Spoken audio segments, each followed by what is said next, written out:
It's 10 o'clock. This is Sky News at 10, our top story. Much-needed aid arrives in Gaza as Israel dismisses Hamas's ceasefire demands and approves plans for an offensive in Rafah. Pockets of protest in Russia as voters head to the polls in an election with no doubt over the winner. Diane Abbott speaks out tonight after a major Conservative Party donor reportedly said she should be shot. This is about the way that black women are disrespected.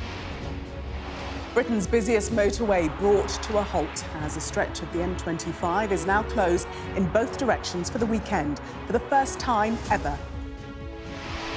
I wish you bluebird. Royal rebrand. The Sussexes back in the spotlight as Meghan launches a new lifestyle look online. Plus, bees stop play as a swarm causes players to take cover for 2 hours at Indian Wells. And we'll take a first look at tomorrow's front pages in our press preview from 10:30 right through to midnight.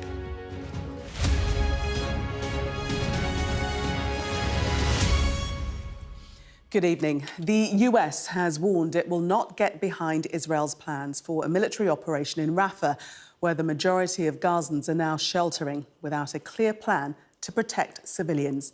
Earlier today, Israel's war cabinet also dismissed Hamas's ceasefire demands as unrealistic, but said it will send a negotiating team to Qatar. It comes as an aid ship loaded with nearly 200 tons of food and supplies has arrived off the coast of Gaza. More than 1 million refugees displaced from northern and central Gaza have moved into Rafah, the southernmost city in the Strip. A full-scale ground invasion of Rafah is expected to cause significant civilian casualties, with humanitarian agencies warning it could be disastrous. Our Middle East correspondent, Alistair Bunkle, reports. Rafah, on the Egyptian border, has become a massive refugee camp for more than 1 million Gazans who have fled fighting in the north. Moving them to somewhere else in Gaza ahead of a land invasion will probably take some time. But the Israeli government says it has now approved plans for that to happen. We have to see a clear and implementable plan, not only to get civilians out of harm's way, but also to make sure that once out of harm's way, they're appropriately cared for, with shelter, with food, with medicine, with clothing, and we've not yet seen such a plan. With Israeli forces closing in, Hamas has delivered a new ceasefire proposal to Israel and said they will now accept an initial temporary ceasefire. They had previously insisted on a permanent one and the withdrawal of all Israeli forces. The Israeli war cabinet met this afternoon and described some of Hamas's demands as unrealistic, but announced a delegation will travel to Qatar for further talks. Hamas's change in position is significant because it removes what had been one of the major obstacles to a new hostage deal. Although the Israeli government has been, in public, quite dismissive of it, clearly the gap between the two sides is narrowing. After 3 days sailing, the aid ship finally appeared off the coast of Gaza. Palestinians watched expectantly from the beaches as it came into the offing. Satellite images taken over the past few days show a temporary pier being constructed ahead of the ship's arrival. The first aid from the new maritime corridor was eventually taken ashore. It is expected that more ships will follow in the coming days and weeks. More airdrops were carried out over Gaza today. In the north, where the hunger is most severe, this is still one of the only ways that daily aid gets in.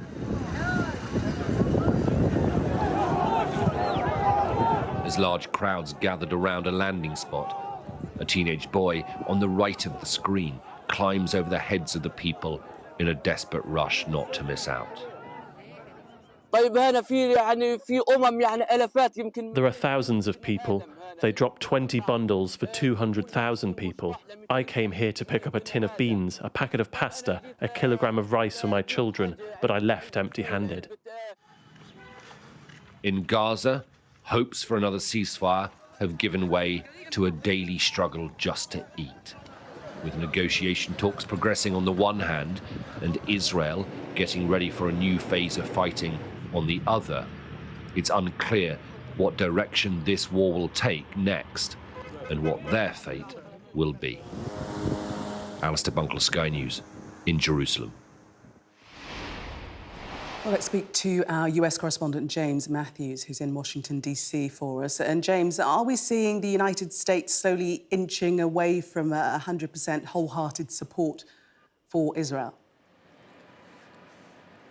Hi, Gillian. I think we see a clear divergence between the United States and Israel. There is much talk of red lines, but it's clear there is a misalignment. Again, Benjamin Netanyahu is testing the patience of the US president and shaping to undermine his authority. For all Joe Biden's talk about his objections to military action in Rafah, Netanyahu appears to be shaping to give that a deaf ear. So frustrations are increasing here, and they are increasingly exposed. Today we had Joe Biden meeting Leo Varadkar in the White House, and he referenced the US president, a speech yesterday by Chuck Schumer, the top Democrat in the Senate. Schumer spoke about Netanyahu playing politics, which undermined the benefit of Israel. Joe Biden called that a good speech. He didn't say whether or not he endorsed the content or the sentiments of it,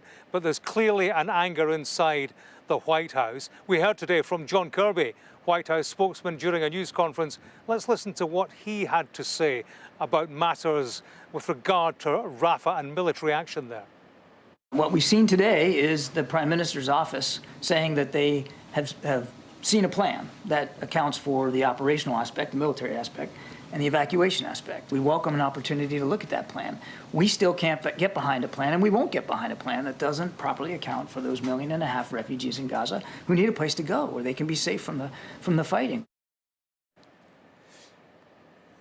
Gillian, we can show you pictures from today, supplies delivered to Gaza by the World Central Kitchen, delivered or transported by sea, clearly doing some good, but far short of what is required in Gaza. So some good news amidst the politics of it all, which continue to be increasingly fractured. The United States continues to support Israel, but it does have next step options which appear to be increasingly closer. Options like reversing its position at the UN. You'll remember the United States has vetoed a ceasefire in the past. That is up for change should the United States see fit to do that. Also perhaps up for consideration is the business of sending United States weapons and supplies, military supplies, to Israel should things or should relationships deteriorate further.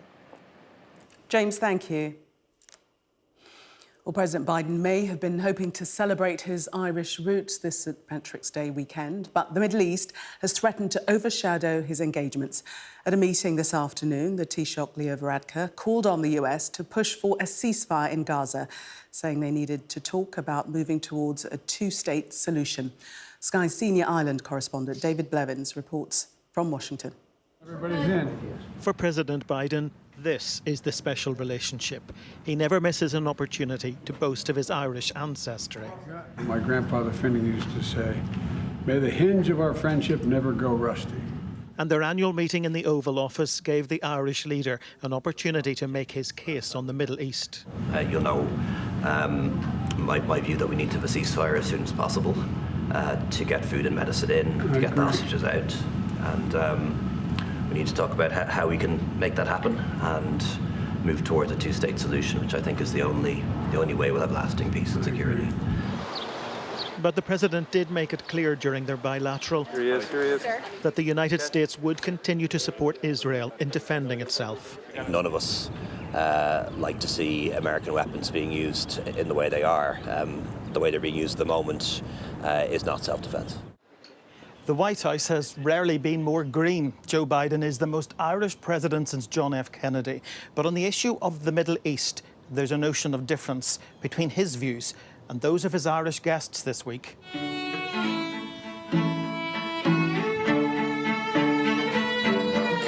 They're celebrating St Patrick on Capitol Hill and the restoration of power sharing. Northern Ireland's new leaders winning the presidential seal of approval.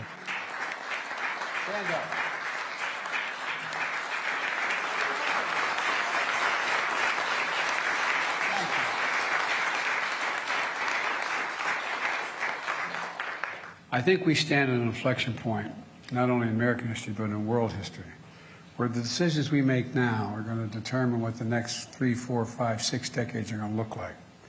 And I believe history's watching. On both sides of the Atlantic, the electorate is watching too. President Biden and the Taoiseach are both facing elections, and every word matters. David Blevins, Sky News, in Washington. In Russia, there have been pockets of protests at polling stations opened this morning in a presidential election where the winner is already all but certain. Vladimir Putin, who's been in power for almost 25 years as either Prime Minister or President, is standing virtually unchallenged after the death of his rival Alexei Navalny and with his other opponents either in jail or in exile. Sky's international correspondent Diane Abbott reports. Long queues outside polling stations on day 1 of 3, an electoral foregone conclusion. Because when polls close, the president will remain Vladimir Putin, no matter the other names on the ballot papers. Such events are unfolding now. Of course, I want to make my own choice and support our commander-in-chief. I decided to vote for the communists, for Haritonov, because I want some small changes and some more justice in our society. Yes, I am for Putin. Because we need stability, definitely. We already know what to expect from this man, from the president.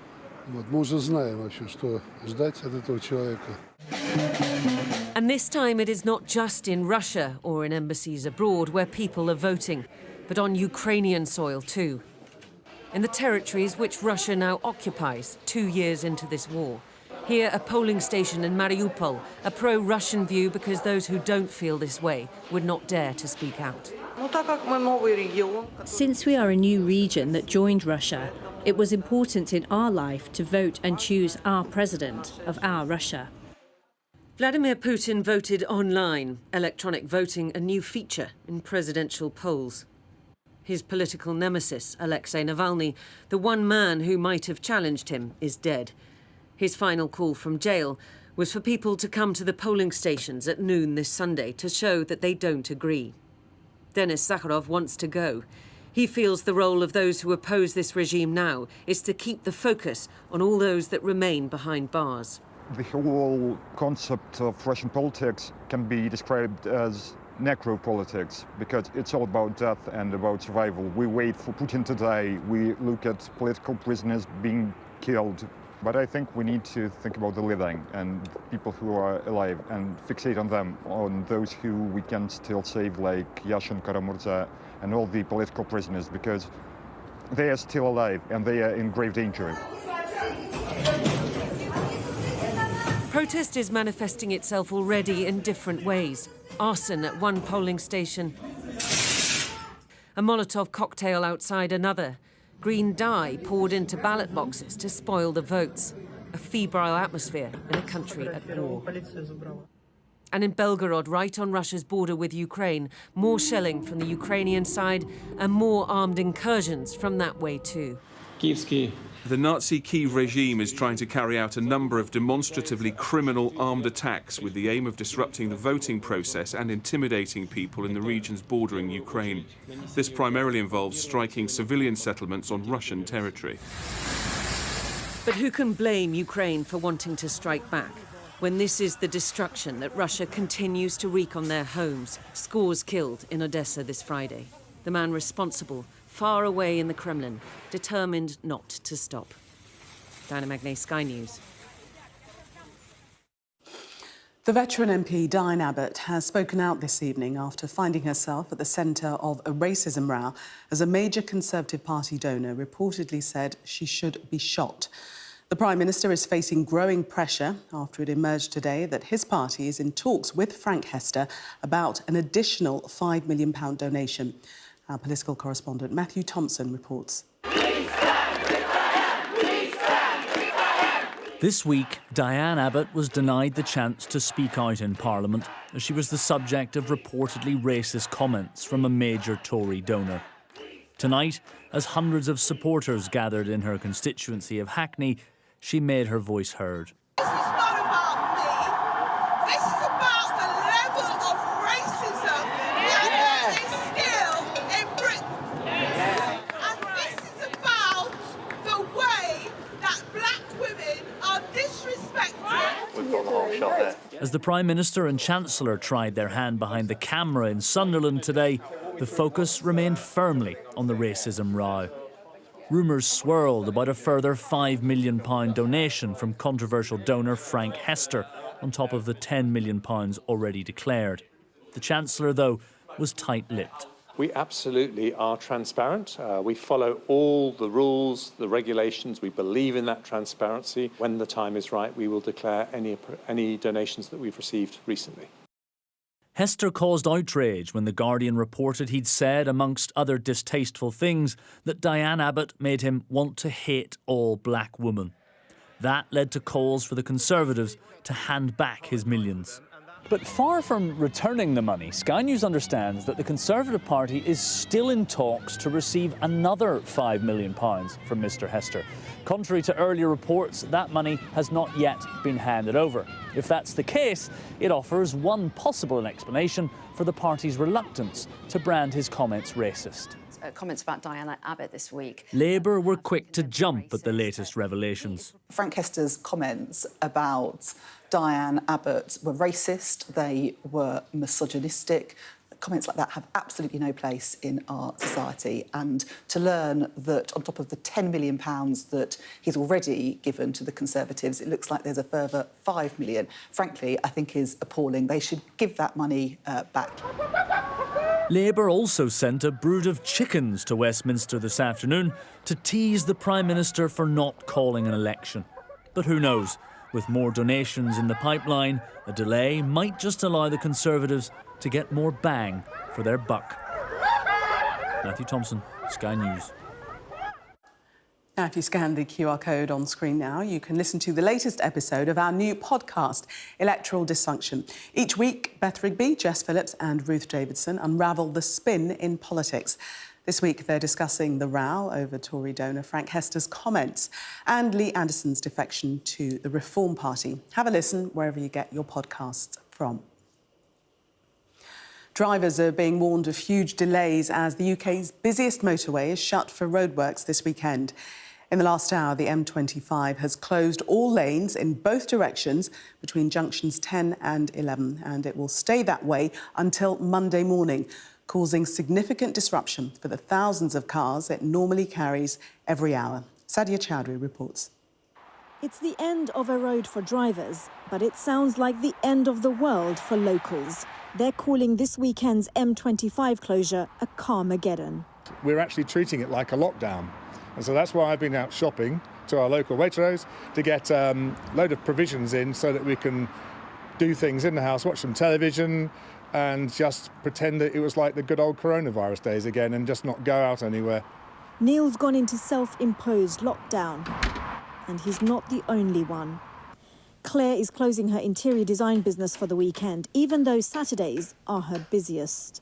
That's the key time for a lot of our clients to come in and see us because they're working during the weekday. If anything happens on any of the motorways, the M25, the M3, the A3, then Byfleet just becomes gridlocked. It's like an island, so it's, you know, there's one road in, one road out scenario, so anything happens around it, it is just a nightmare for everybody. So it's inconvenient for businesses and residents, but spare thought for the drivers. They face an additional 5 hours on the road. Never in its history has the M25 closed like this, and even though it's just a small part of the 117-mile-long road, it's the part which serves two of our busiest airports. The diversion means traffic will come off at junctions 10 and 11 and weave through parts of Surrey. And if there's a breakdown on this route, there's a reserve route already mapped out, and a reserve route for the reserve route. Sounds complicated? It might be. 64 cameras watching, 200 people working, countless signs warning, and just 2 days to finish it all. Well, let's cross over to Sadia now, who's on a bridge on over a very quiet M25 that we can see, although there is still some traffic. Has it officially closed, Sadia? Well, the Twitter account says it has closed, but actually there is still some cars moving. And if you just look over there, you might notice a cone dropper sort of vehicle which is dropping down cones. And I believe once that gets to the slip road, that's when the motorway will officially close. So probably another 15 to 20 minutes of cone dropping. But listen, this is the only plan. We're calling this the plan A because this is the only plan they've got. There is no plan B. The whole point of this is to improve the motorway, to reduce congestion, to reduce collisions, and all of that means that a bridge further down the motorway needs to be knocked down, and that will take a couple of hours to do over the weekend. And as I say, once it starts, it needs to finish. They won't be able to stop halfway through and start again next weekend. It just needs to continue. So really the key thing here is to get that done before Monday morning, because if that bridge doesn't come down safely and it's not clear for open, then this chaos that we're expecting over the weekend will last into the week. Sadia, thank you. Now, how about some royal jelly or the secrets of Meghan's kitchen? The Duchess of Sussex has returned to Instagram to launch a new luxury lifestyle brand. It comes as her husband and his brother, Princes Harry and William, avoided seeing each other at a memorial event for their late mother last night, fueling more speculation of a rift between them. Here's our royal correspondent, Laura Bundock. Every year we come across the most incredible leaders in tech. They say timing is everything. And on one day, 3 appearances from the Sussexes. You won! Oh announcing online their Archwell Foundation Civil Rights Award, complete with a $100,000 prize. And for Harry, another awards ceremony, this one remembering Princess Diana. Thank you very much for inspiring so many others and at the same time protecting my mother's legacy. I really appreciate that. And Tessie, again, well done on this fantastic group of individuals. Harry waited until William had left before joining the winners by video.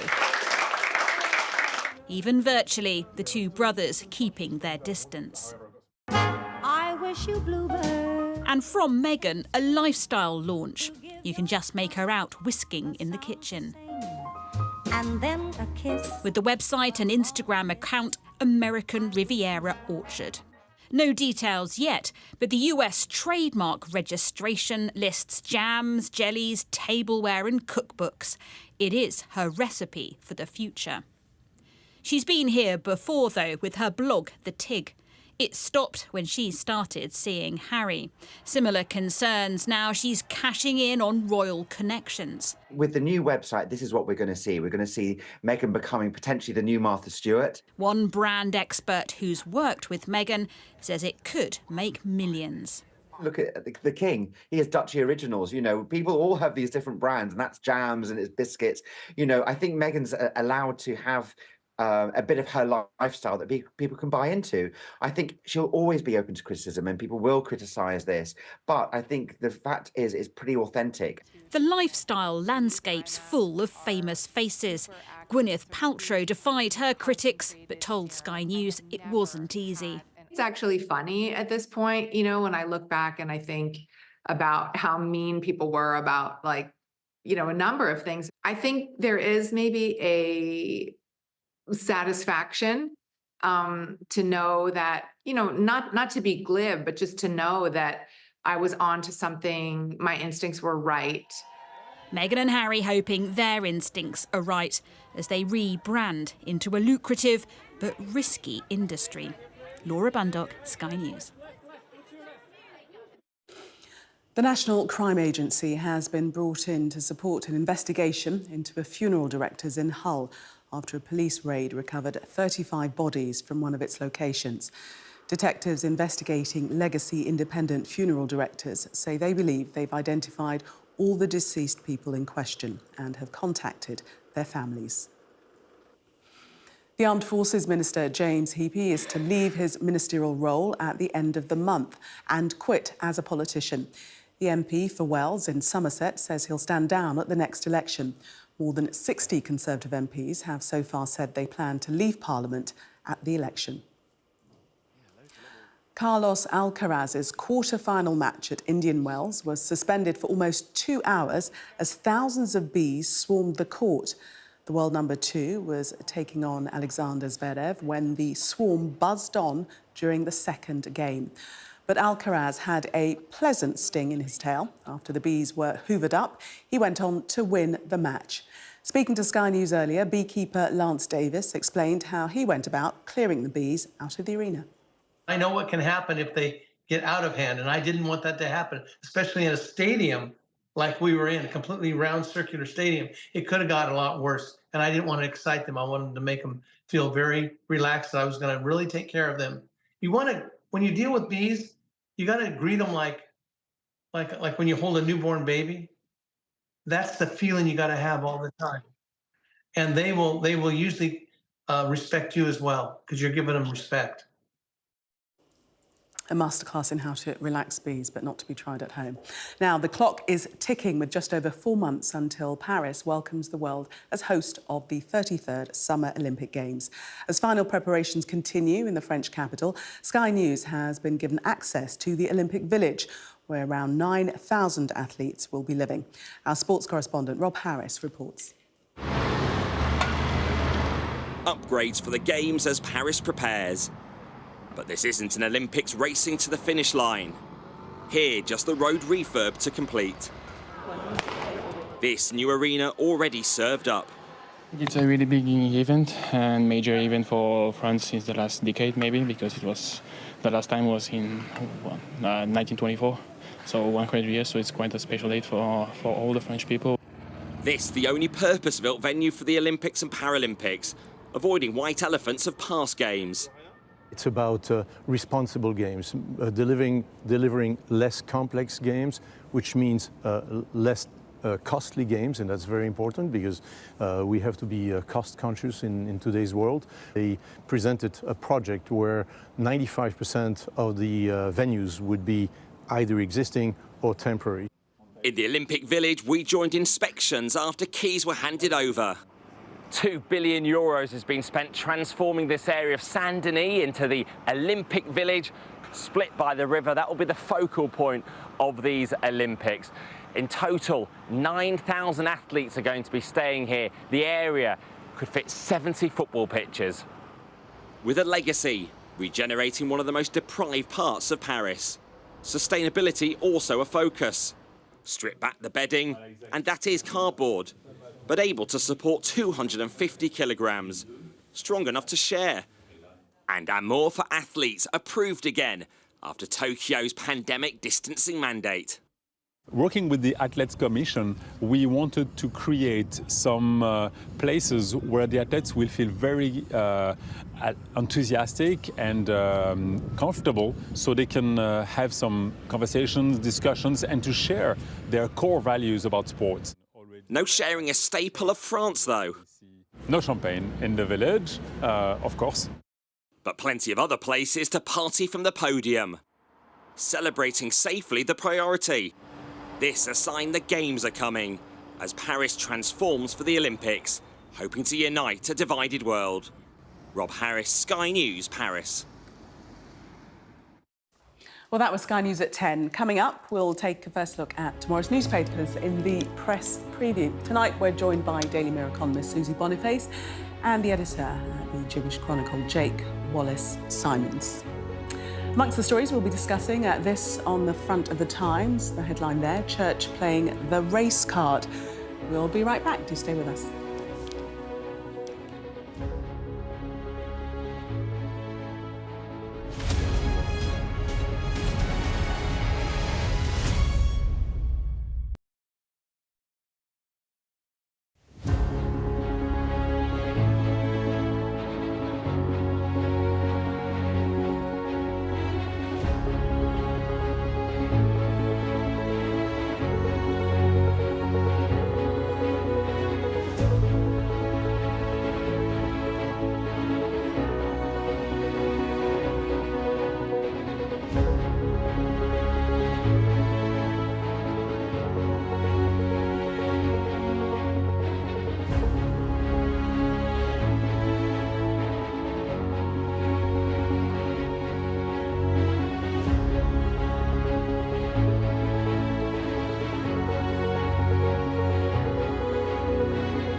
Welcome back. You're watching Sky News. In just a moment, the press preview.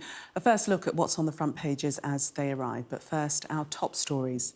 As much needed aid arrives in Gaza, the US has warned it will not get behind Israel's plans for a military operation in Rafah without a clear plan to protect civilians. There are pockets of protest in Russia as voters head to the polls in an election where President Putin seems certain to be the winner, with many of his opponents imprisoned or in exile. Diane Abbott has spoken out this evening after a major Conservative Party donor reportedly said she should be shot.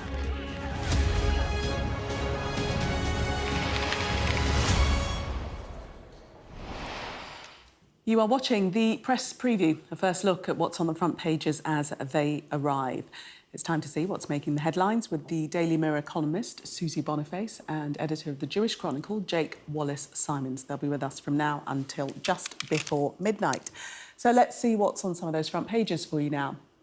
Well, the Telegraph reports that MP and former veteran Johnny Mercer may face jail time as he continues to decline to cooperate with requests into an official inquiry about unlawful killings and executions of Afghans between 2010 and 2013. The Guardian reports on the Diane Abbott race row with unions representing GPs and health workers insisting that Tory donor Frank Hester lose his NHS contracts. The Mail features an alleged Tory party plot to unite behind Penny Mordaunt and replace Rishi Sunak as leader. Church playing race card, that's on the front of the Times, as the government's former race czar criticises the Church of England's £1 billion slavery reparation fund. The Express leads with Chancellor Jeremy Hunt responding to criticisms that he's neglected pensioners in last week's budget.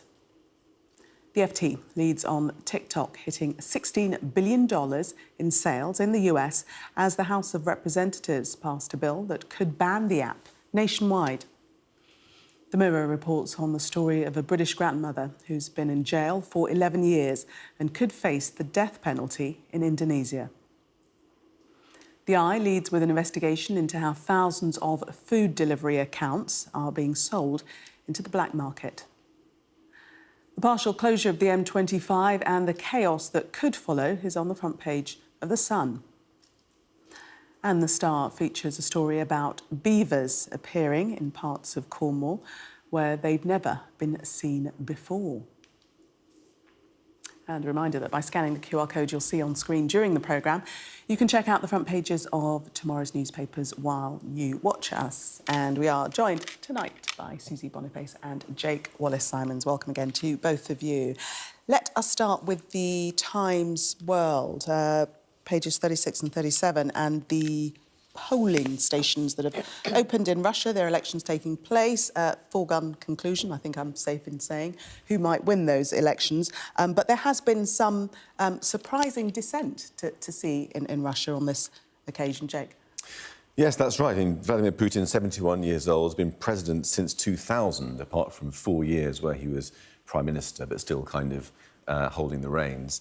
And he has changed the laws a few years ago to enable him to serve term after term until 2036, which would make him the longest-serving Russian leader, even longer than Stalin, 6 years longer than Stalin. Longer for some Tsars, I think. But clearly the Russian people, not all of them, are entirely on board with this. There's been pockets of sabotage around the country. There's been ink poured into ballot boxes, green antiseptic poured into ballot boxes. There's been a couple of petrol bomb attacks and arson attacks and one unexploded IED which went off outside a polling station. 8 people have been arrested. So the frustration with President Putin is being felt in Russia, particularly after Alexei Navalny's strange death, mysterious death a few weeks ago, and amid the war in Ukraine. And yet he's going to win, in all likelihood, and he's got a lot of support as well.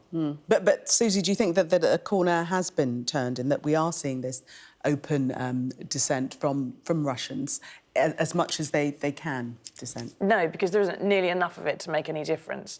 There are independent think tanks who've been polling in Russia throughout Putin's reign, pretty much. And so you're able to see although obviously the situation in Russia and the government polling is completely not to be believed. They can sort of chart, at the very least, at peaks and troughs in public opinion in Russia.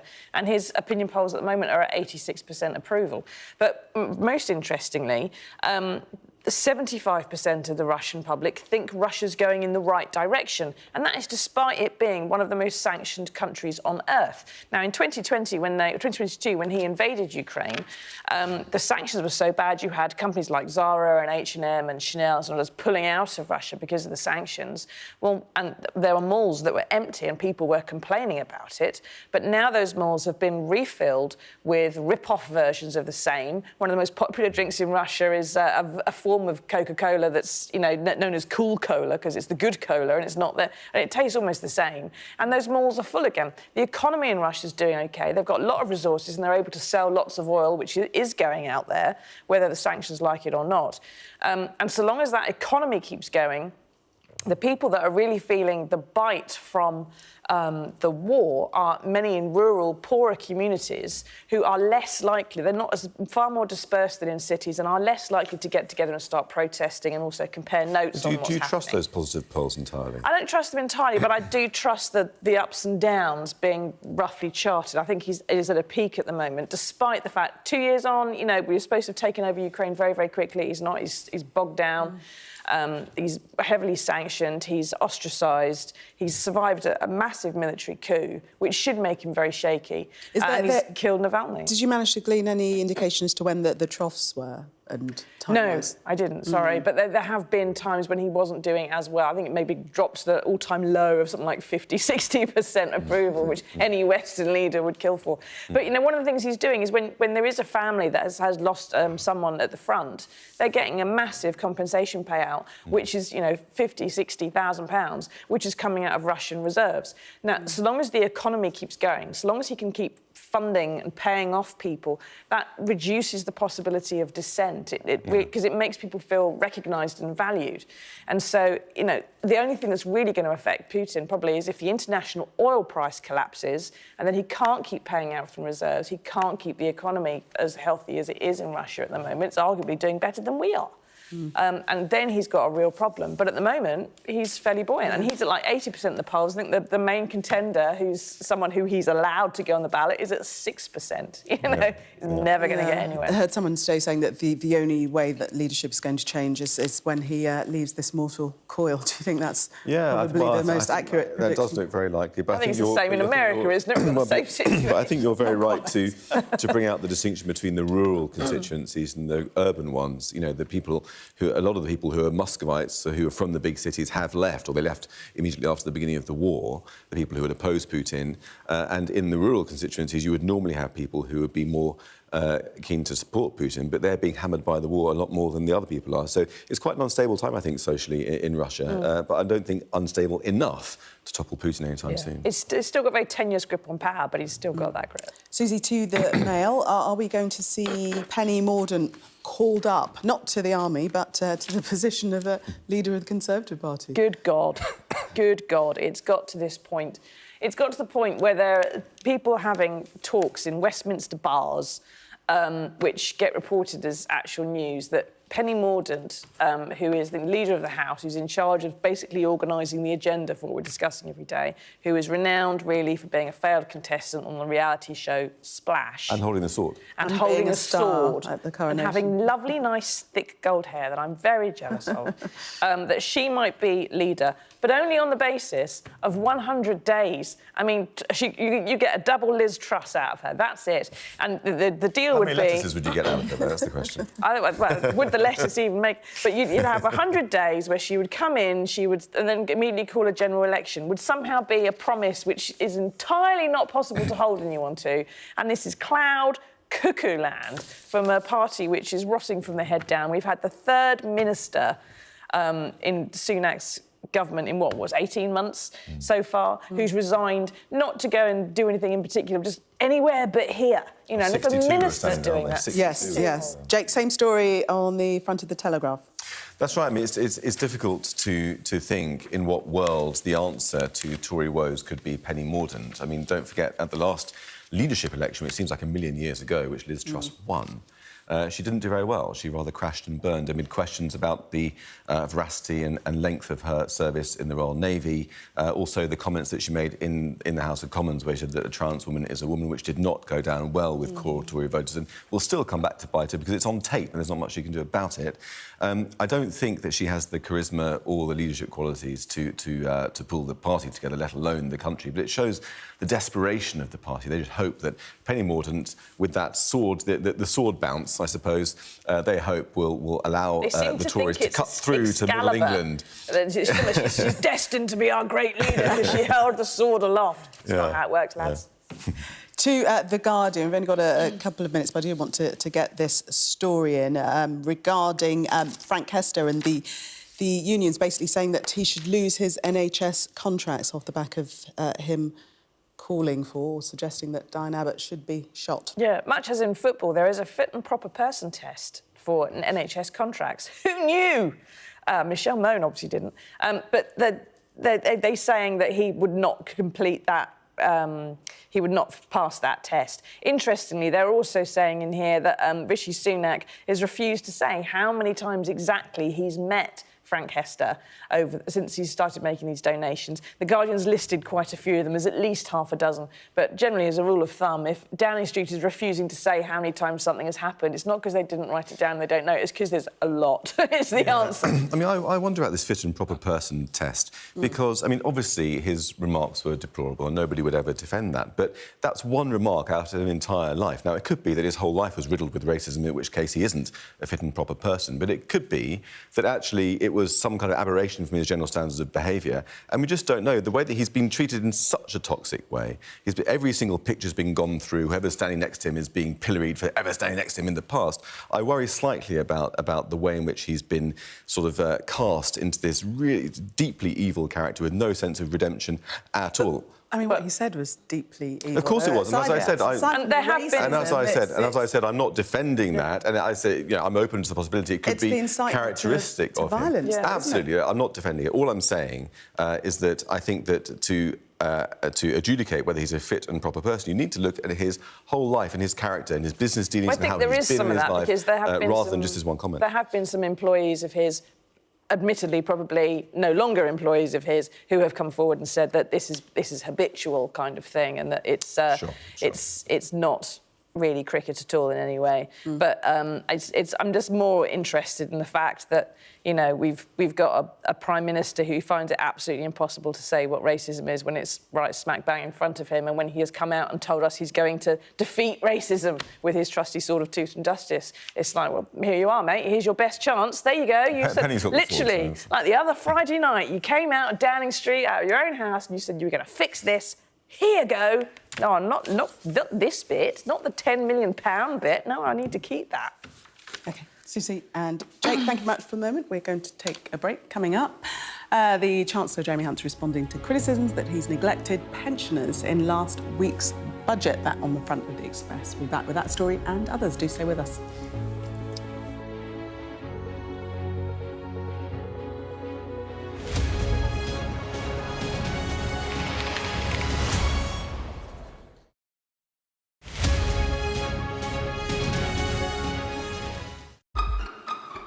We've got your Sunday mornings covered. From the front page and the sounds of the streets to the voices of the people who make the major calls and big picture politics beyond Westminster. We'll put you at the heart of our story. A new start to Sunday. I'm ready. Are you? Join me, Trevor Phillips, Sunday mornings on Sky News.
I'm Dan Whitehead and I'm Sky News' West of England correspondent.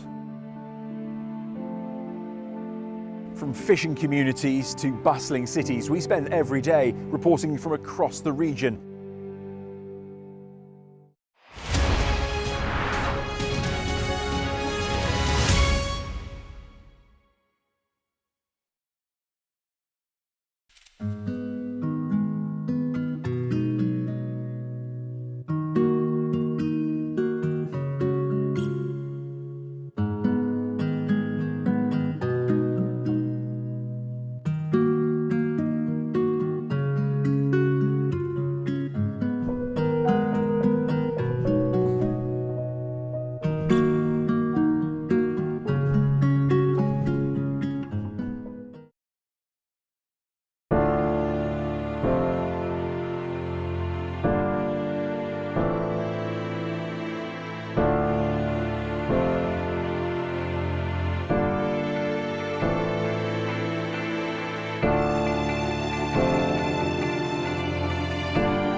Welcome back. You are watching the press preview. Still with me, Susie Boniface and Jake Wallace-Simons. Let's take a look at the front of the Daily Express, in which we read that the Chancellor, Jeremy Hunt, is trying to make it up to pensioners. How so, Susie?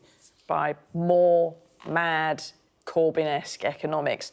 So what the government has suggested, they will scrap national insurance, which brings in about £46 billion a year. Labour has said, well, what are you going to do to fill that gap then? And they haven't said.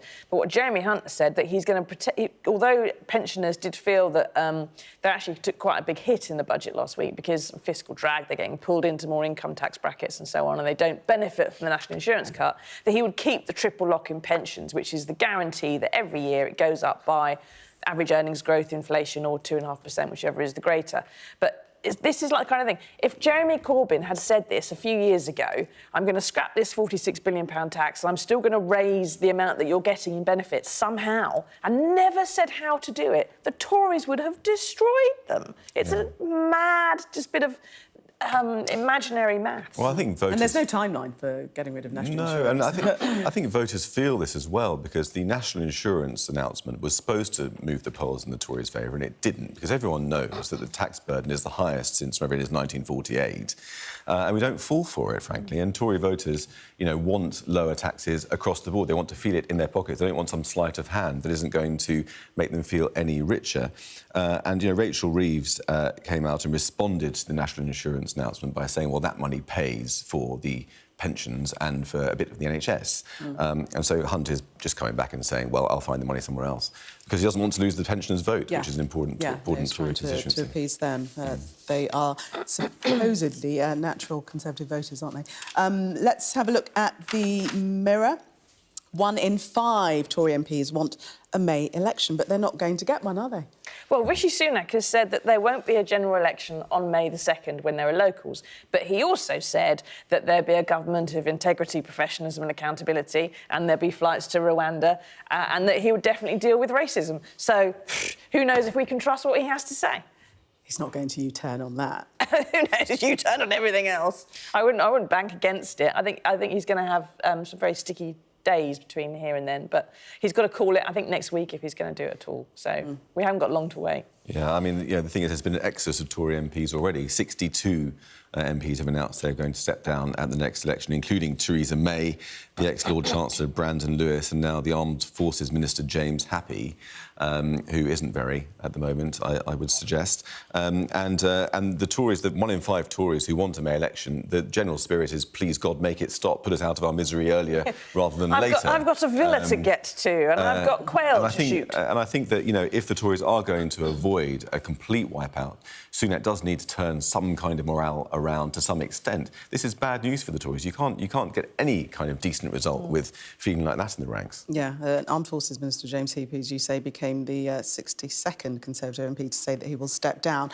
What did you think of the Labour gimmick today with the the chicken. They've nicked it off Sunak. us, and we'd like our chicken soup back, please, Keir. Oh, really? Yeah, must have nicked it off us. But it's interesting that James Heappey's the third minister, the third serving minister, who hasn't just been fired or resigned for a personal reason or something else has come along or been reshuffled. He's leaving politics. He's not just saying, I don't want to do this job anymore, or I've got an issue of principle, I'm going to step down. He's resigning from politics totally. So he's right there, the top of their game, if you like. And the third minister's gone, do you know what?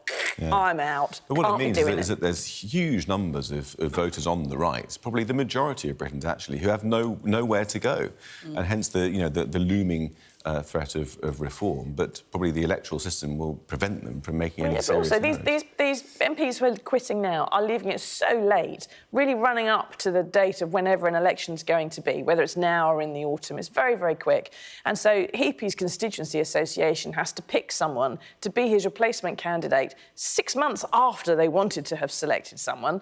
And that person will have no recognition in the constituency, won't be able to do much campaigning, no one will know who they are. Maybe that will actually be a benefit in the climate we've got at the moment. Just put a blue rosette on something and see if they get anywhere. And hopefully the embarrassment won't stick, you know, when you all get trounced. And Jake, do you think this points to a general sense of disillusionment with politics?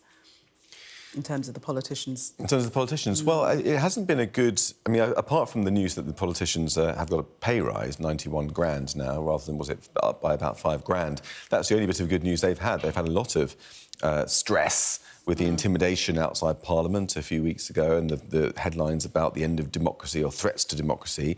And Tories in particular, I mean, I think the Labour side are probably feeling quite optimistic and unified, but the Tory side, you know, there's stress upon stress, and with there's such bleak prospects on the horizon, it can't be good for their mental health.